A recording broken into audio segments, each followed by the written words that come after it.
بسم اللہ الرحمن الرحیم۔ محترم ناظرین، السلام علیکم ورحمۃ اللہ وبرکاتہ۔ خواب کی تعبیر کے سلسلہ میں ایک نئی ویڈیو کے ساتھ میں آپ کی خدمت میں حاضر ہوں، تو شروع کرتے ہیں آج کی یہ ویڈیو۔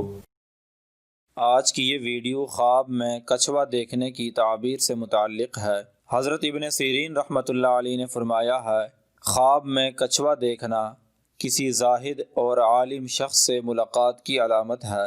اگر کوئی آدمی خواب میں دیکھے کہ اس کے پاس کچھوا ہے یا اس کے گھر میں کچھوا آیا ہے، تو اس کی تعبیر ہے کہ صاحب خواب کی ملاقات کسی زاہد اور عالم مرد کے ساتھ ہوگی۔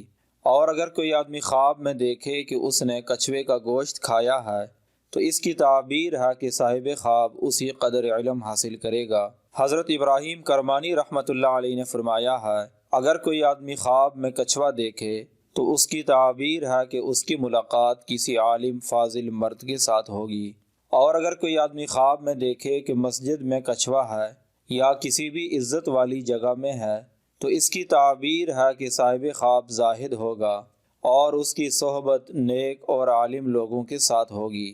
حضرت جعفر صادق رحمۃ اللہ علیہ فرماتے ہیں، خواب میں کچھوے کا دیکھنا 3 وجہ پر ہے: زاہد مرد، عالم مرد، اور ایسا آدمی جو کاموں کی کاریگری کرتا ہے۔ اگر آپ کو یہ ویڈیو اچھی لگی ہے تو برائے مہربانی اسے لائک کریں اور زیادہ سے زیادہ شیئر کریں۔ اگر آپ بھی کسی خواب کی تعبیر جاننا چاہتے ہیں تو اس ویڈیو کے نیچے کمنٹ کریں یا ہمارے واٹس ایپ نمبر پر رابطہ کریں۔ وآخر الدعوانا ان الحمد للہ رب العالمین۔